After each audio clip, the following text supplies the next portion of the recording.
Hello and welcome to Never Seen It, a podcast about movies we haven't seen yet. I'm one of your hosts, Betsy, and with me is my husband and my co-host, it's Trent. Hey there. We're continuing on, folks, with the Nick Cage marathon, the Cage-athon, the whatever you want to call it, because we didn't come up with a better name. We haven't thought of a better name yet.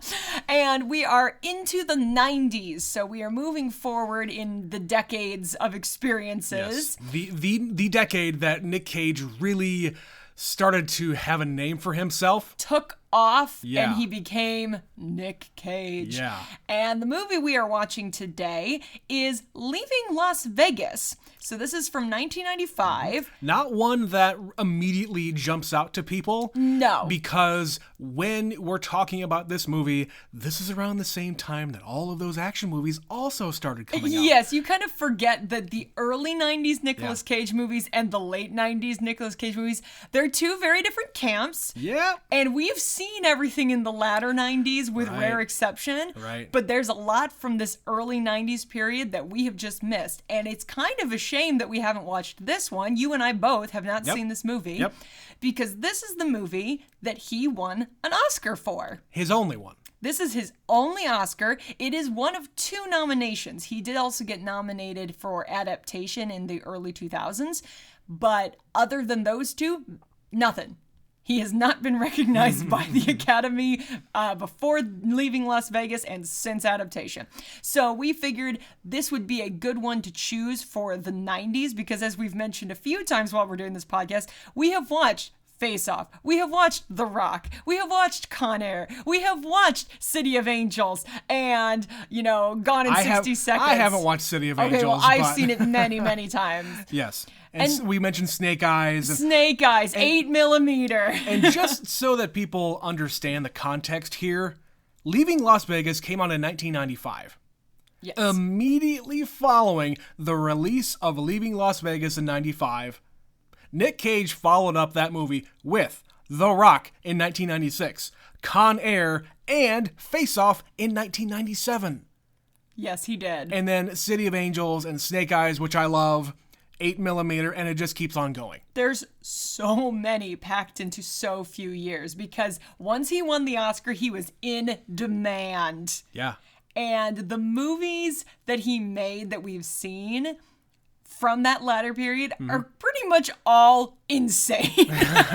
They're all bangers. There's kind of a through There's line. hardly a stinker in the bunch. I mean, it would depend on your preference. I think that some of those aren't as well received.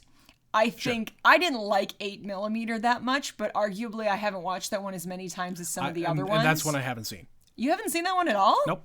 Interesting. We might have to remember that. Put a little pin in that for a future episode. The Cage-athon, the sequel. But we've talked about Face Off. It is one of the more absurd movies I think either of us has ever watched in our entire lives. That's arguable, yes.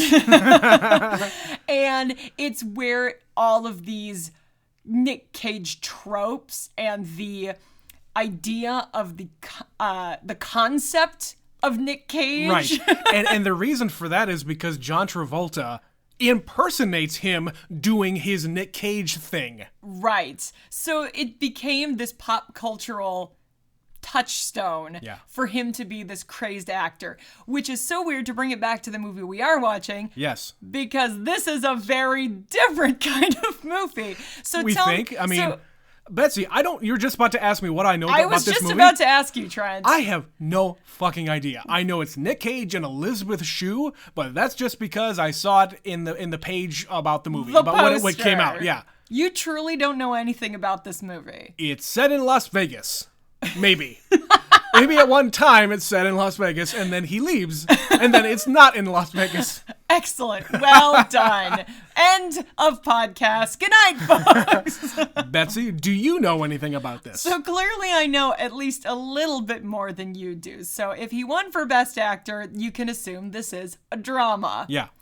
And I do know that it is a drama because he's an alcoholic. What I don't know is if he is in the I am going downhill or if he's rock bottom. If he's near bottom, approaching bottom, or past bottom. Or relapsed or what. Yeah.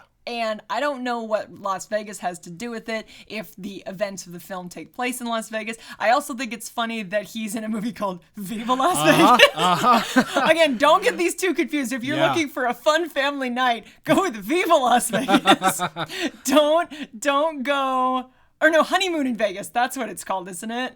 Oh, yeah. Yeah, Honeymoon in Vegas. Viva Las Vegas is That's something the Elvis completely movie. different, yes. Excuse me. So yes, don't go and watch Leaving Las Vegas with your children. You should go and watch Honeymoon in Vegas. All right.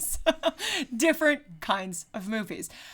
But yeah, like you, I really don't know a whole lot about it. I kind of forget Elisabeth Shue is in this. She's not an actress I've seen in too many other movies. No. Because she was big in the 80s and the early 90s, and she still works, but it's much more sporadic. She's not a household name the way she was in the 80s. And I don't think I've seen Elisabeth Shue in anything. You have. I know you have, because she's in the second Back to the Future movie. Oh, fuck. I don't remember that. Have you watched Hamlet 2 with me? Yes, once. She's also in that, playing herself. All right. But they make a joke of it in that, oh, well, she was having trouble getting work as an actress, so she became a nurse in, like, Tucson, Arizona. Sure. You know, the place one becomes a nurse, I guess. Anyway, genuinely, though, have no other context for this movie. Alcoholism. Alcoholism. Hooray. I know he wins an Academy Award. I suspect this is going to be a bummer. Maybe it's one of those movies that's overall great. Maybe it's one of those movies where the movie itself is kind of but his performance is really awesome.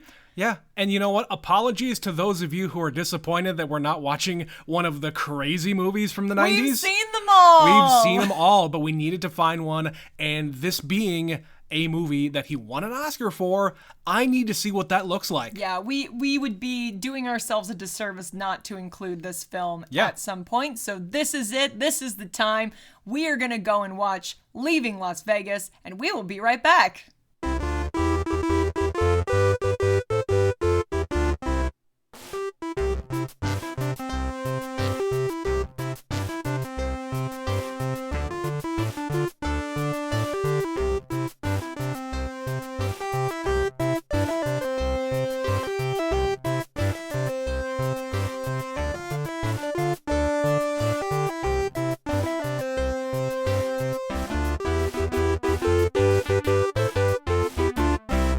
And we're back. All right, Trent, once again, I reiterate, this was not Viva Las Vegas. This is not Honeymoon in Vegas. This was Leaving Las Vegas. What did you think? That was incredible.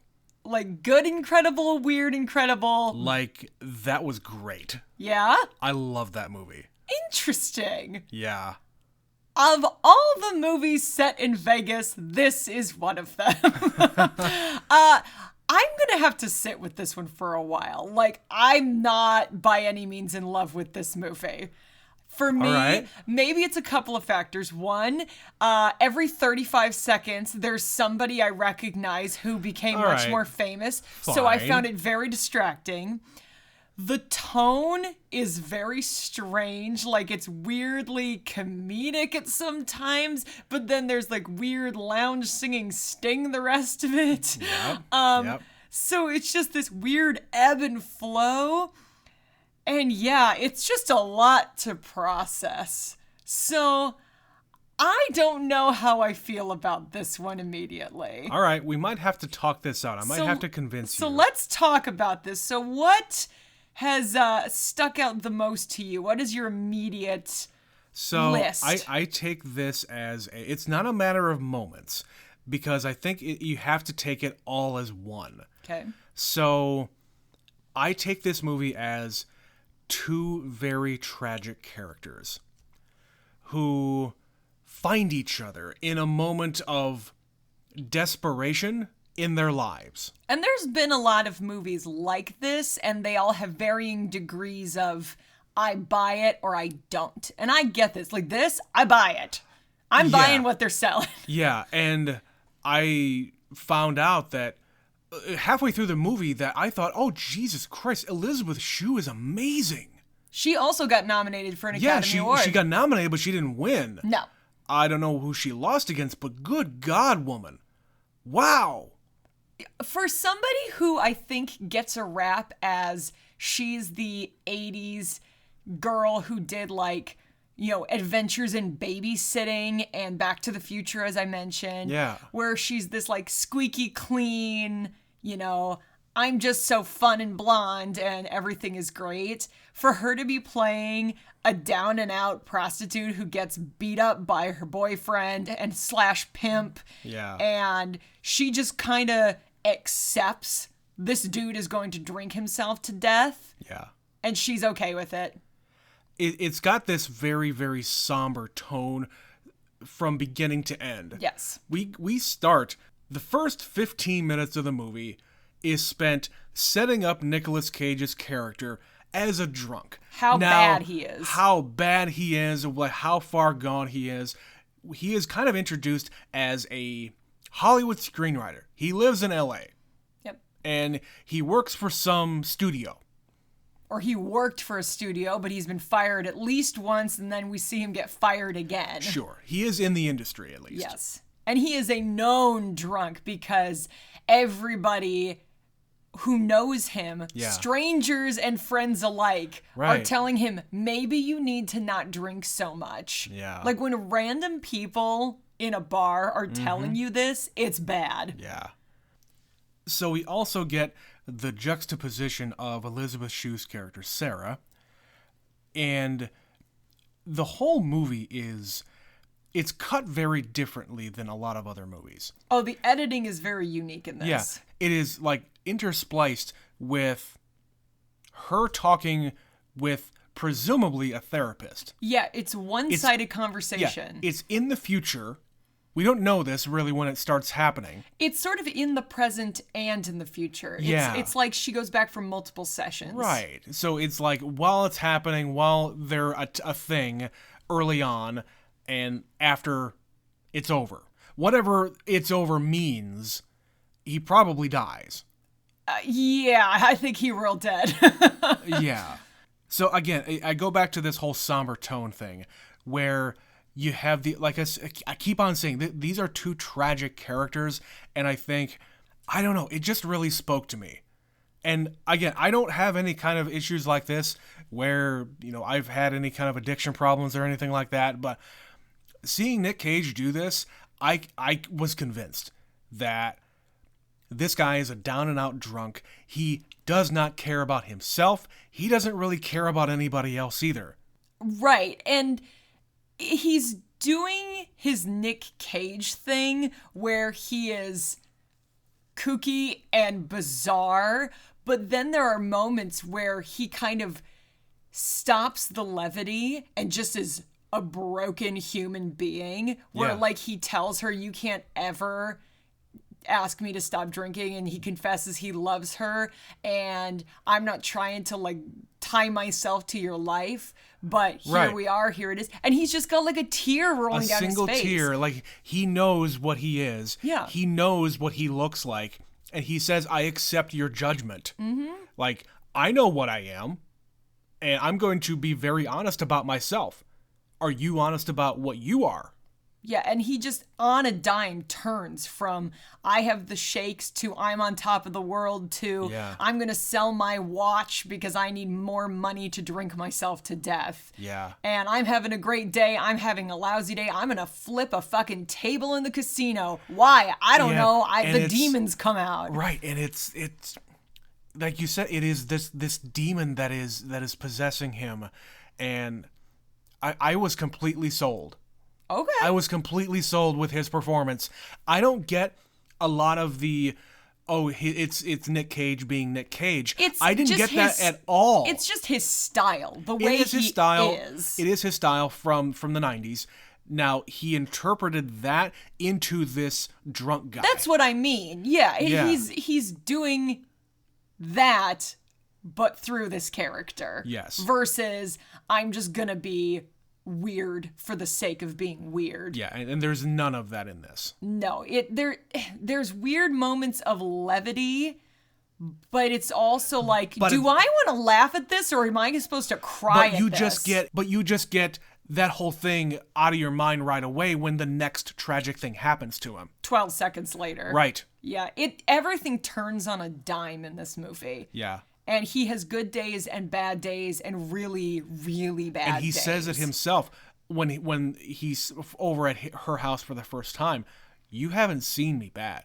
I'm having a good day. I'm in control right now. I'm in control right now. You haven't seen me on my bad days. Mm-hmm. And if you want this, you want all of this. And that's the thing about people who deal with this in real life is they're not even at a certain point driving the car, metaphorically speaking. Sure. Once they've committed to this, they're just sort of along for the ride. And I've decided this is what it's going to be. And, you know, it is them in control of their own destiny. Either they're going to ride this out to the end or they're going to fix it. They're going to make it better. Right. And he has decided, nope, I came to Vegas to drink myself to death. I have burned my possessions. I have sold my car. I have literally nothing in the world. I paid my credit card debt. Why the hell not? Right. I have paid my debt to society. I am going to do whatever it is that I'm going to do. He is completely letting go of everything. Literally his everything. Child, like they very briefly show he was married, and we get that established pretty quickly. Mm-hmm. But there's also a son involved. Yes. And he makes a comment, something to the effect of, I don't know if my wife left me because I started drinking. Or I started drinking. I don't know if I started drinking because my wife left me, or if my wife left me because I started drinking. He doesn't even remember anymore. Right. But he wears that wedding ring like the whole movie. He even gets a new one. Did you catch this? No. So I don't know if this was just a weird editing mistake, but they show him at the beginning of the movie getting a prostitute, and she like sticks his finger in her mouth. Yeah. And then we see that she takes his wedding ring. Yeah. But 2 scenes later, he's got a wedding ring again. I didn't see that, no. Yeah, so either this is a major editing mistake, or this man, who is so devastated about his own existence, took the time to get a replacement wedding ring. No, I didn't notice that. Huh. Which is a very big character question, because one assumes that what he said is the drinking thing. Either it broke up his marriage, or he has nothing left because he's so devastated. Or he is broken up. Yeah. Or he is broken up because his marriage is over. Yeah. And who the hell knows? We don't get that backstory completely. And yeah, in the first 15 minutes, we see him. The first scene in the movie is him at a liquor store loading up a shopping cart full of booze. And then I like that they include the last frame is the wall of water, which he just dances by. Like he leans back like he's gonna get water, but he reaches past the water and gets another bottle of booze. Right. And yeah, he is chugging this stuff the whole movie. Man, he does not care what it is. This man should be dead. Yeah, there comes a tipping point where you consist solely on alcohol. Yeah. Like, he should be dead. He cannot survive without it, though. Mm-hmm. He is to the point he doesn't consume any food. He can't consume any food. All he has room for is booze. He might have 1 meal a week. Yeah. If that. He is completely subsistent on this alcohol and whatever calories that's giving him. It's not much. No. And yeah, just looking at him, the makeup is really good on him. Because he's sweaty and yellow. His eyes are just baggy as hell and like dark circles around it because he probably doesn't sleep either. Nope. Yeah. It is. How could you? Yeah. Man. Again, I'm going to keep harping on this. I was completely sold by his performance. I am very impressed with him. I get his performance. I am saying nothing negative about him. I'm saying nothing negative about Elisabeth Shue. I just think there were some things that were so jarring upon the first watch that I just maybe need to okay, what? I've got it out of my system. Like what? The music, there is just so much of it. Yeah. Like, it's almost nonstop. The lounge music pretty much never stops. And it goes from, we're going to hear Sting doing a lounge song, because that is Sting, and they play it like 5 times at different points of the movie. Yeah. Alternating with, there was a Don Henley song in there, and Michael McDonald.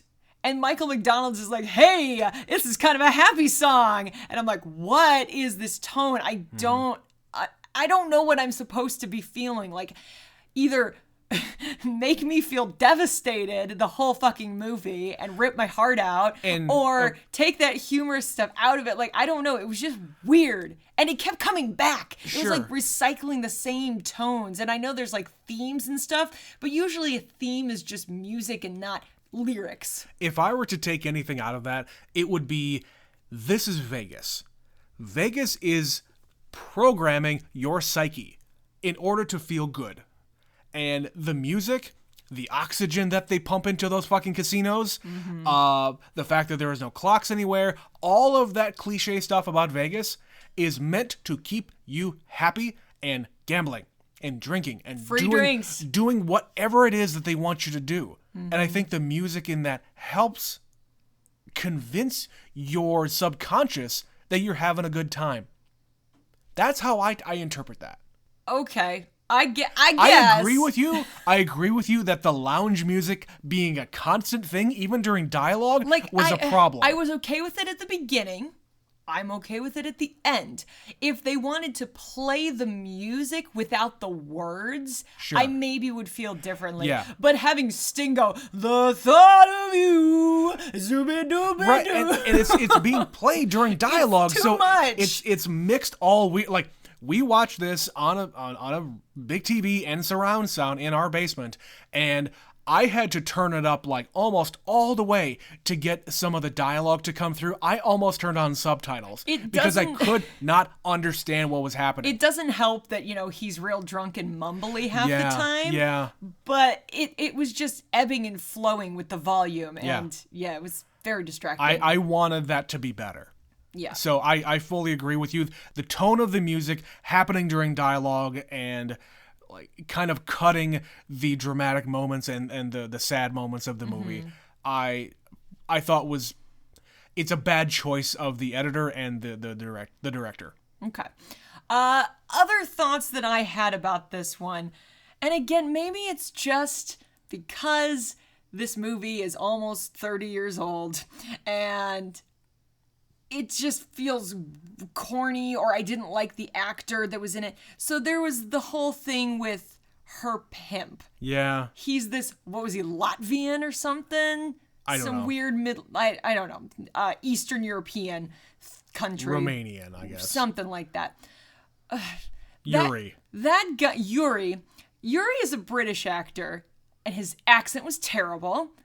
I was just very bothered by it. He doesn't talk much. He doesn't, but when he does, he's very upper crust British, and he's just like, "Did you get me any money?"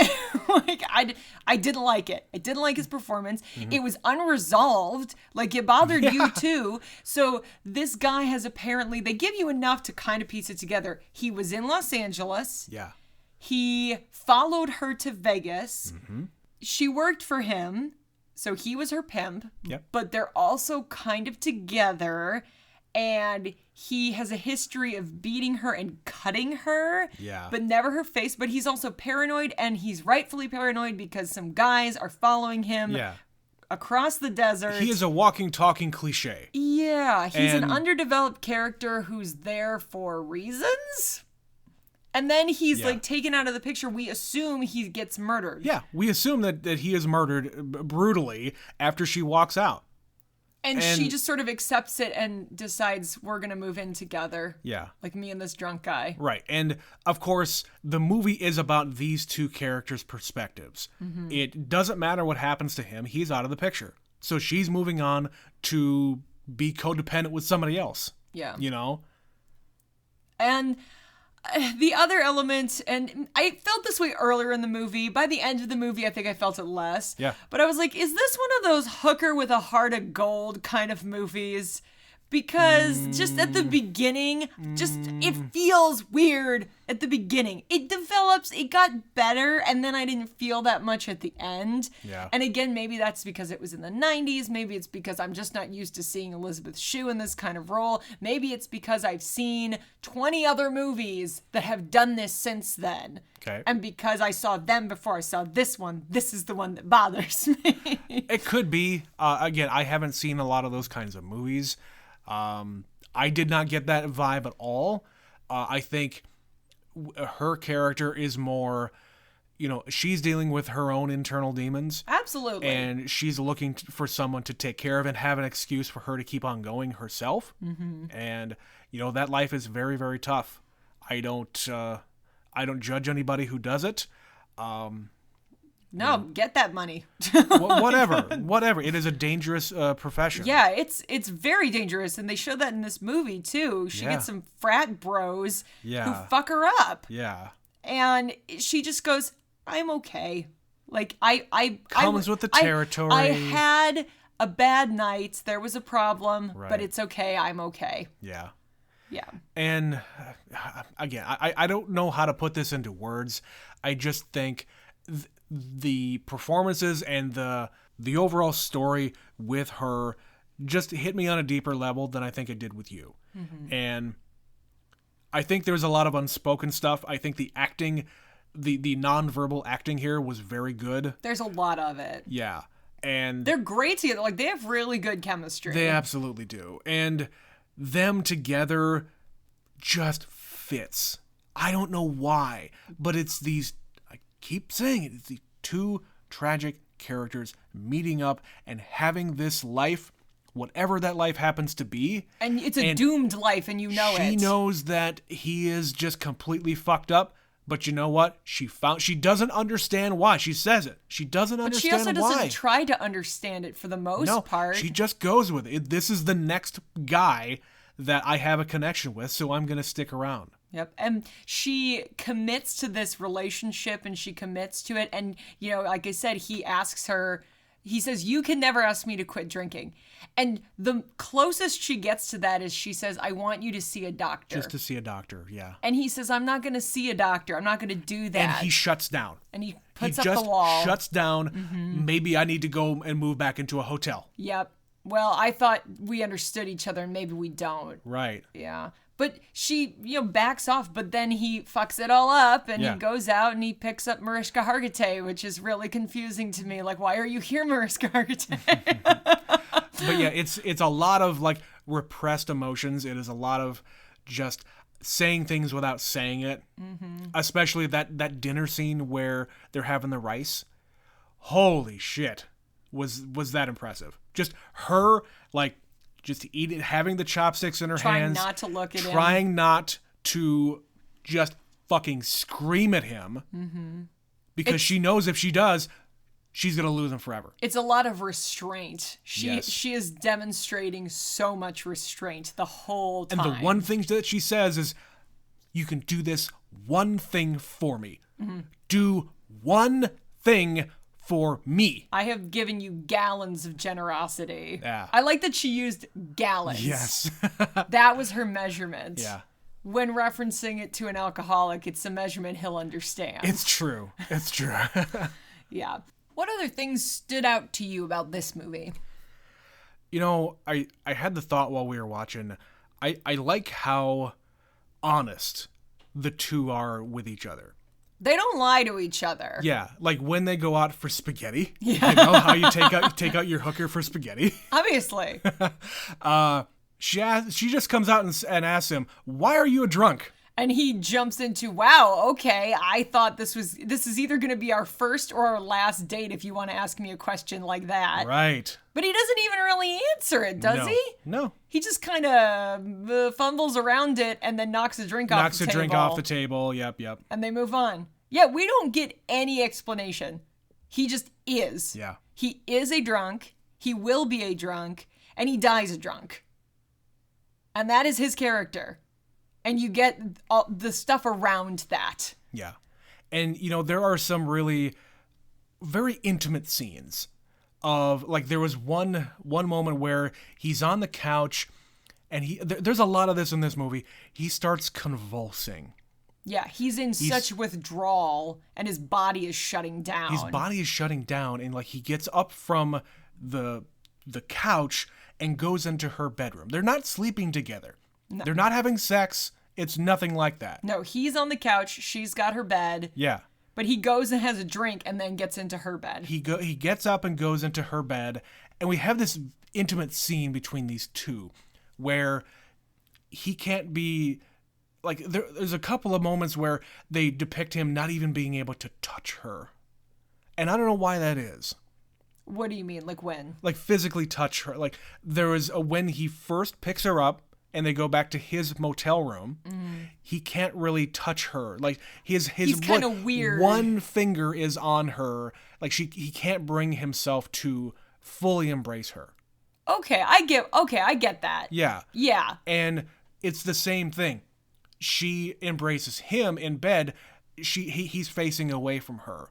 So this is a very one-sided intimate relationship. Until much later in the movie. Until much later. Like yeah. there's that part where he like pulls up her like nightgown and starts like touching her back. Right. Just a little bit. Like it's almost like he's, again, restrained. We're going to do restrained because he has committed so fully to this idea he's going to drink himself to death that this is just going to get in my way if I dive into that instead. I'm going to not want to do this anymore if I'm getting attached to this person. If I get fully committed to this, I'm going to let go of that. It's too much. And I can't do both. I could do one or the other, and I've committed to this one. And then the scene later on when they go off to the desert motel in the middle of nowhere, they're hanging out by the pool, getting sexy, and, he stumbles backwards and he, crashes into a glass table. Why the hell is there a glass table out by the pool? Number one. It looks cool, I guess. It looked cool before he smashed it. Sure.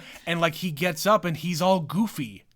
Yeah. And like that's one other way. Like this is about to happen finally for these two. Yeah, this is like 2/3 of the way through the movie and they haven't had sex yet. Yeah. And I said, hey, is this finally when it's going to happen? And the only way she really gets him going is kind of a callback to the beginning. Did you catch this? Yes. So there's that opening sequence where he goes to the bank and he's trying to cash a check. And he's so needing a drink that he is got tremors and he can't even sign the check. He can't hold the pen steady. Yeah. So he goes to a bar, gets drunk, he comes back while he's waiting in line. He's all sharp and I'm Nicolas Cage now. And he has a tape recorder because he is a writer. Yeah, he's got an idea. He's got an idea and he is in the middle of this crowd of people that are all staring at him, right, making deadlocked eyes at the woman at the counter, talking about how if she was full of bourbon, like her mouth and covered in bourbon. Yeah, if she was naked and covered in bourbon, maybe I would have sex with you. And I'm gonna like lick it off every inch of your body. And so at the pool scene later, she gets out of the pool and immediately grabs a bottle and starts pouring it on, taking a drink and pouring it on her mouth. And earlier in the movie, I don't remember where she said it. I think it was in one of her therapy sessions. She says that she has this thing about her where she can walk into a room, look at the person, and know exactly what their fantasy is. Yeah, I think that was the first time we heard her talking to a therapist. Something like that, yeah. And that's it, right there. And he's into it. Yep. But, of course, he's sloppy drunk. Yep. And I think with him crashing into that table and getting up and being all goofy, he's pushing that side of it away again. Yeah, he lets it go for just a second. Every time he lets go and it's gonna start getting good for him, he finds a way to fall back into, metaphorically and literally, just this road he is committed to. Yeah. And then, of course, at the end of the movie, they've not seen each other for a little while, and he calls her, and she goes to see him, and he's on his deathbed, and he decides that, like, now is the moment, and it's, like, it's a weird ending. It is the saddest, strangest sex you will ever see in a movie. Because it's not even really sex. She just kind of gets on top of him, and they are making contact. Yep. And they say their I love yous, and he convulses, and then they fall asleep. He says, wow. But not until he wakes up, He wakes up later, and he says, wow, I did it. I mean, right there, he committed to something at the very least. He got intimate with her. Barely, but it's weird. It's a strange scene because, of course, you're expecting in a movie that, oh, our two young lovers are gonna have this Sure. passionate embrace and shit's gonna get like sexy. No, none of that This happens. is the weirdest sex scene, and it's just, again, it is They a got there. culmination of all of this sadness and whatever it's else. sad. It's a sad sex scene. There's nothing left for them to do as an intimate couple until you get to this point. And he's ready and raring to go, and Maybe she's not there. raring. He's there. He's Yeah, he does say it. He does say it in a matter of speaking, but she takes that as the opportunity to do the thing that they've never actually been able to do because he's so sloppy drunk all the time. And even here, like, he is convulsing and he reaches for a bottle and can barely like hold it and get it up to his mouth. Yeah. And yeah, they have their final moment. They fall asleep. He wakes up and just sort of, like you said, says, wow, exhales, and then his hand goes limp. So it's that kind of a movie scene, movie death, where, okay, we're to assume he is dead. Whether he's dead here or he dies later, it doesn't matter. Or very soon, yeah, it's irrelevant. It does not matter. I fully believe that this guy is dead. Yeah, and she's sitting on the edge of the bed just accepting of Sure. this is happening. I had this very brief moment in my life with him. It was a special thing for me, but I knew how this was going to end. And she's like lamenting the entire thing, talking with her therapist, speaking about it in the past tense. I loved him. And then she cries. Yeah. And again, release, restraint, release. So there's a lot here. I am not negating that.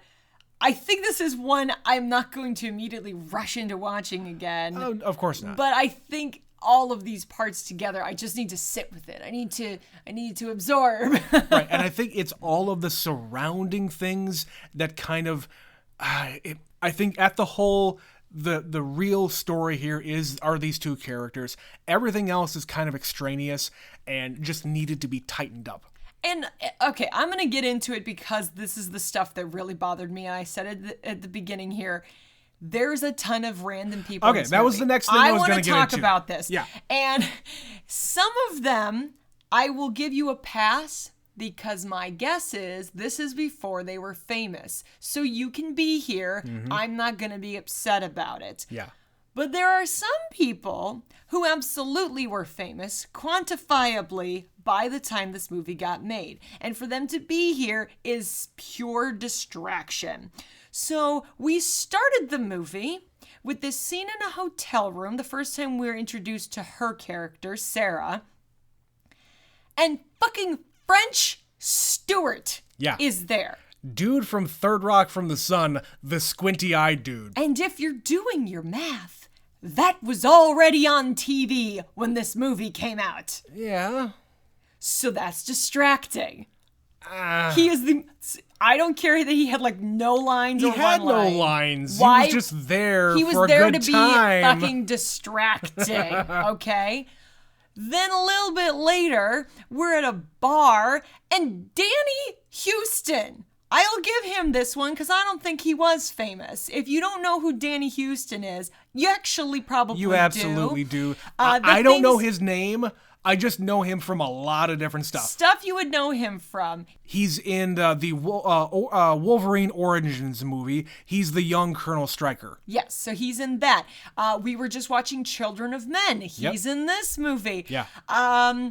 What else? He's in a ton of things. He was in the John Adams miniseries, wasn't he? Yeah, he's Sam Adams. Yes. So he is one of those character actors that has been around for a long time. You've probably seen him in something. So again, he gets a pass because I don't think he was famous.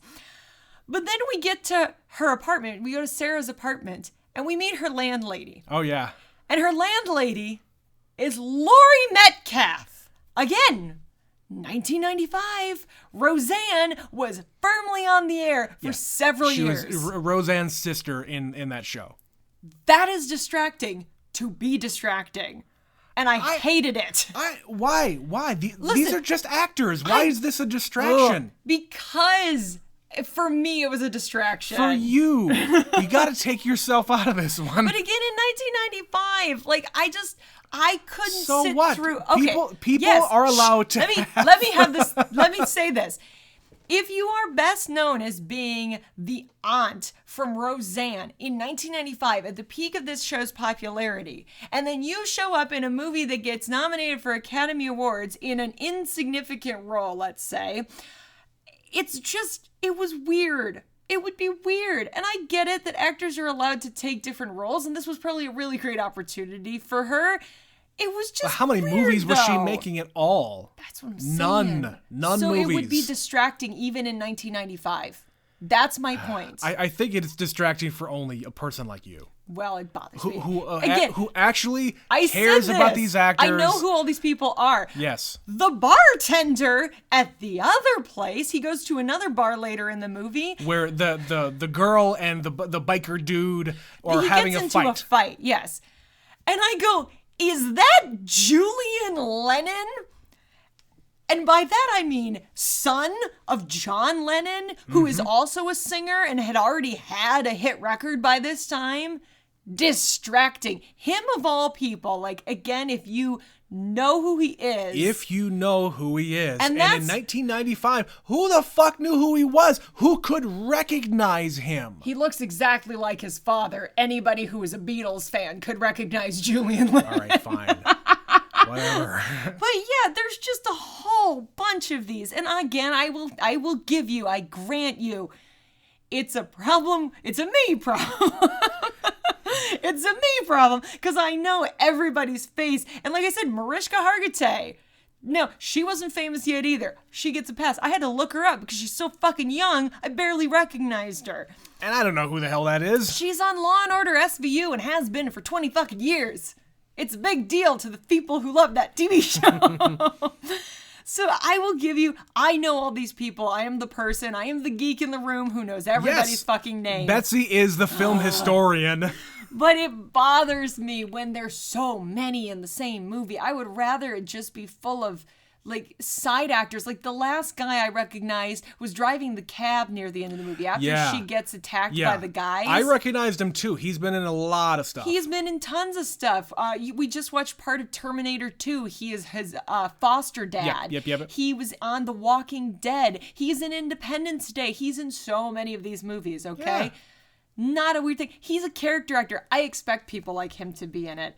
But to see other people like Laurie Metcalf in 1995 in this movie, that has just, it bothered me. It bothered me! Okay, there, I said it. All right.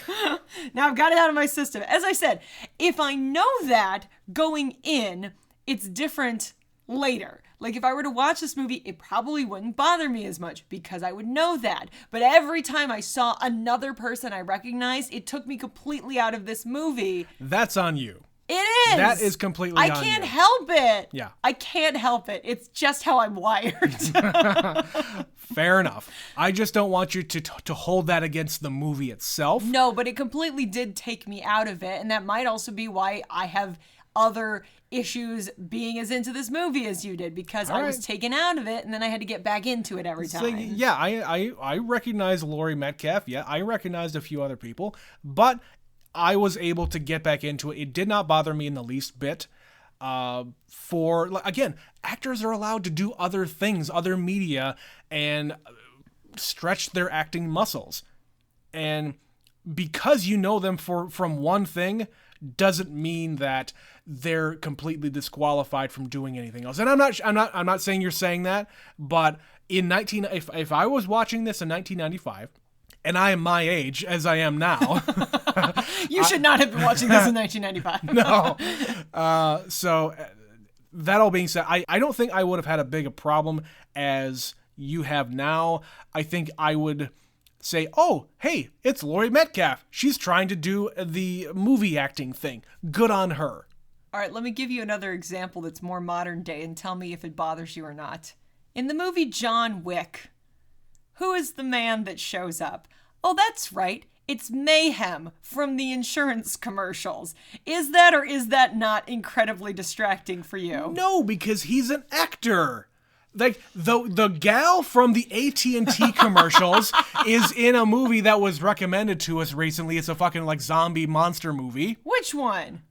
Did we watch something recently? No, it's something that got recommended to us. Oh, we haven't recently. watched it yet. We haven't Okay. watched it yet. All right. No, she is in that. That's why I'm like, what the hell are you talking about? Again, Did I miss it? people who are in commercials aren't there to just, I want to be a commercial actor and that's it. No, she wants to be a fucking movie star. No, and it's the worst thing in the world for that guy, and the best thing because he makes a crap load of money being one character forever. Sure. But who wants to be one character forever? He will forever be Mayhem. But you know will. what? Eventually, maybe, he's also got his own TV show, by the way. Does he really? Well, he's like co-starring on like some cop show. It's a CBS cop show. All right then, I missed that memo. Anyway, but yeah, he will forever be Mayhem, but that's okay. There's plenty of people who started off as commercial actors. Aaron Paul.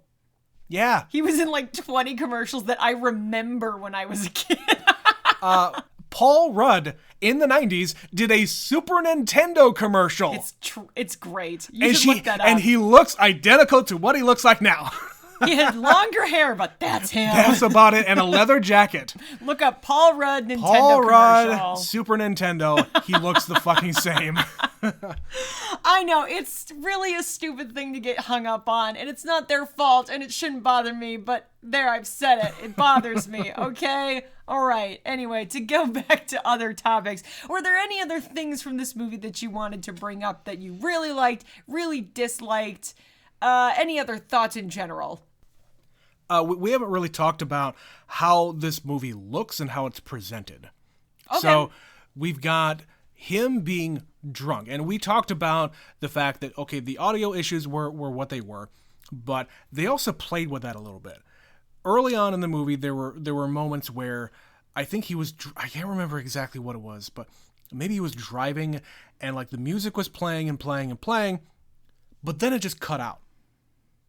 It completely cut out. Like, you can see that he is verbalizing things. He's talking, maybe he's yelling. And it's like, it's cutting back and forth. The editing is kind of weird. And he's talking with someone, and the audio is kind of muffled. It's kind of like after an explosion, and you hear that kind of like way in the distance. Yeah. Right. And it's your perspective as if you were him. Like, he can't really understand what he's saying, but he's still saying it. Mm-hmm. But they didn't do that very much in this movie. Yeah, they did it a couple of times. I wish that that would have been a distraction if he kept on doing it, if the director kept on doing it, because he was drunk all the time, and we wouldn't have been able to see any of that. Yeah. I think it's more an establishing this is maybe what this guy's going through. Yeah, they give you little insights into just how drunk he is. Yeah. And he, like I said, he has shown many times just chugging bottles of vodka or tequila or whiskey. He drinks all of it. He doesn't care. Like, they show him emptying out bottles. He has almost empty bottles, so he pours all the contents of those bottles into one glass and drinks it. And then when he doesn't have enough room in his suitcase, he decides to leave all his clothes and just take the booze. Yeah. I looked at my notes. It's when he goes to the strip club. In the first 15 minutes of the movie. Yeah. The music cuts out, and he's like going crazy in the strip club, and it's just silence. He gets into the car, he's drinking in the car. And he screams, doesn't he? Yeah, he screams while he's there, and it's when he's picking up that first hooker when it's kind of muffled. Mm-hmm. Yeah.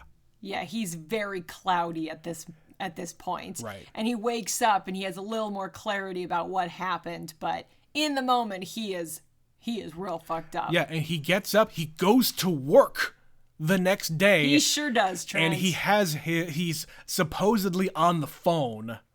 I don't know if he was actually on the phone. Maybe he was on the phone. The phone is upside down. The phone receiver is upside down. So children, remember when you had to have a handset, like it had a cord? It's still a thing. You put the earpiece to your ear and the mouthpiece in front of your mouth, and he turns it around. Yeah. So I imagine he probably was on the phone. He just had a hard time hearing them and speaking with them because of that. Yeah, and then some assistant, somebody comes in and says, boss needs to see you. Yeah. And he goes in there, and he gets fired. And he knows he's getting fired. Yeah. Like, he's got a cup in his hand. Right. It's arguable whether or not he actually is drinking coffee or he just has something else in a coffee mug. Who the hell knows? But even then, like, his boss says, we've decided to let you go. We've really liked having you around. Yeah. But you can tell his boss genuinely, this sucks. Yeah. Like, he doesn't want to have to do this. But they cannot keep this guy on staff. It's more of the tragedy. Like, this guy is just it's wasted talent. And it's a cliche, but the drunk writers. Some of the best writing has been done by complete and utter drunks.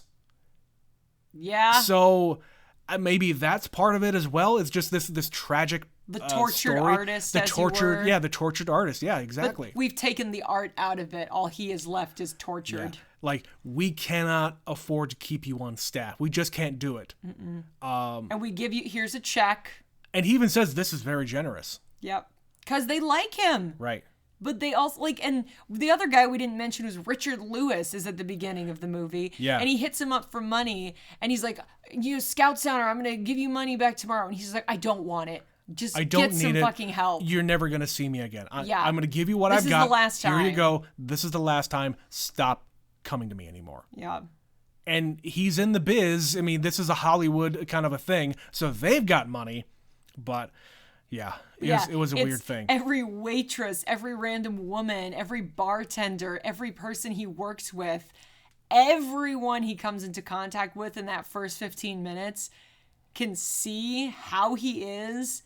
And they just say, you should really not do this so much. Right. Like, bring it down a notch.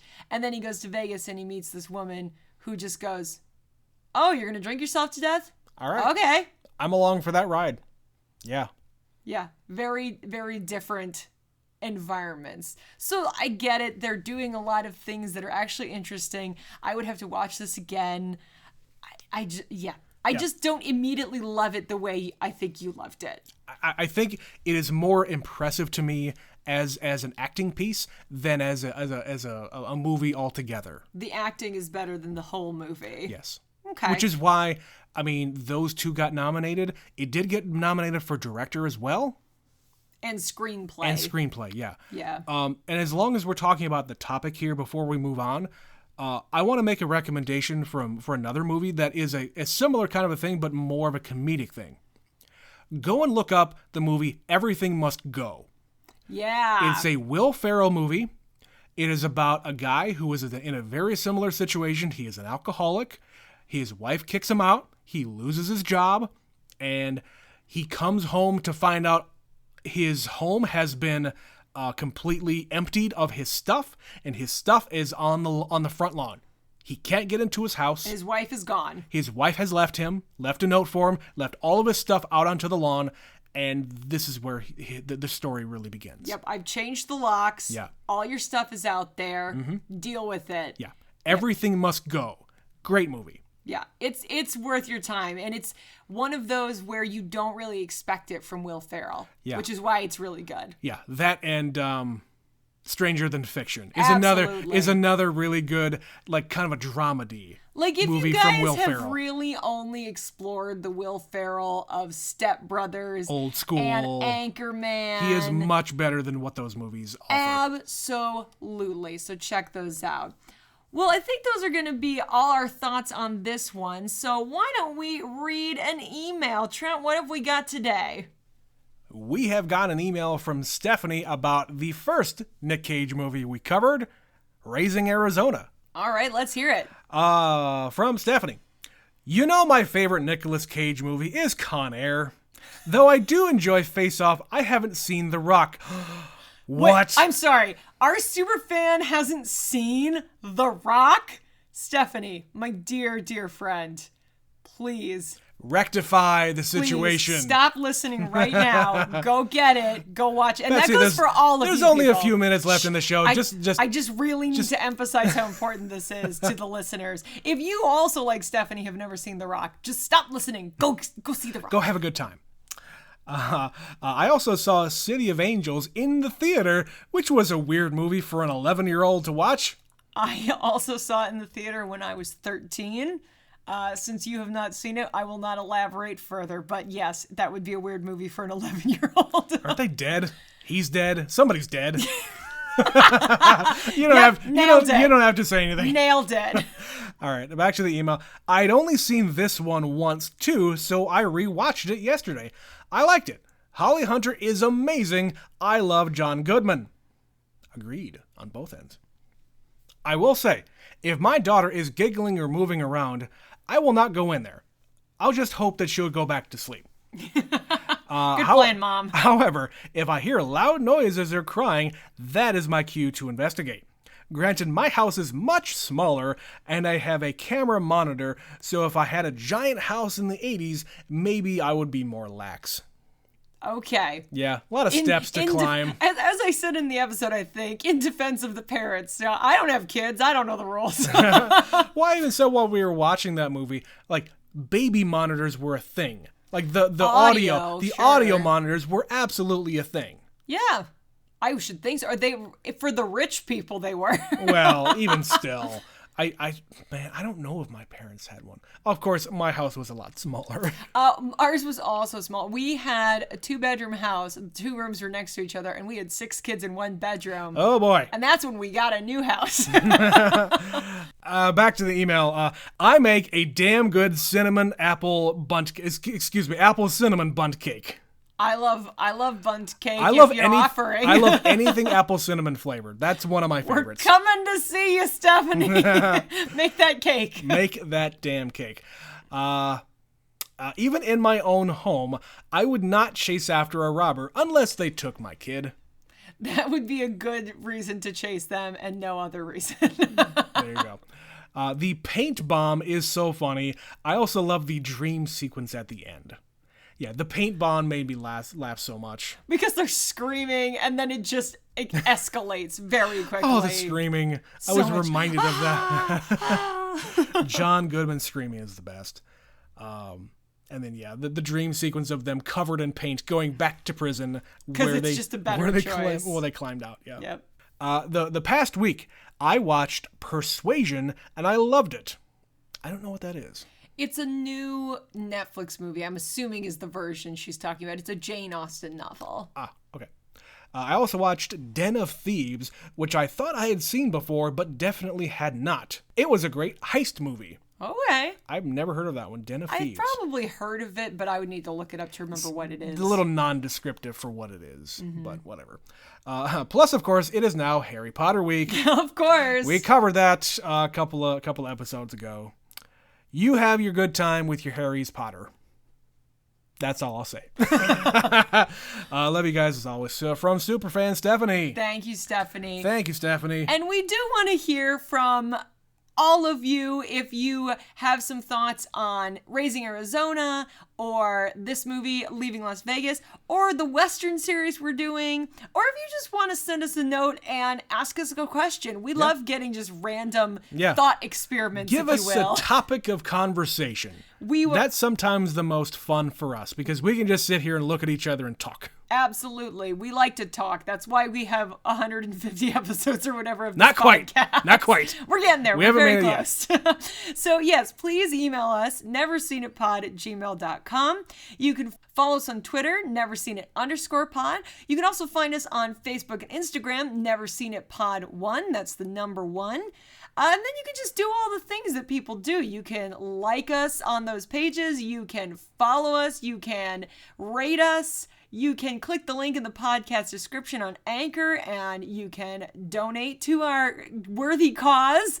There's lots of ways you can support us. Otherwise, just share this with your friends. We want more people to listen and to grow the base and grow our podcast as we can. So please do all those things. Yeah. But that's going to be it for us. So we're continuing Western Wednesday on the next episode. So we'll have another one of those, followed by 3 more Nicolas Cage movies. Yep, so this is a 5-movie series. This is a 5-part series. Western Wednesdays will be but 4. I'm sorry if you like Westerns, if you're enjoying that. But we'll be in the 2000s next for Nicolas Cage, so more to come on that series. In the meantime, this has been Never Seen It. My name is Betsy. And I'm Trent. And we will catch you next time. See ya.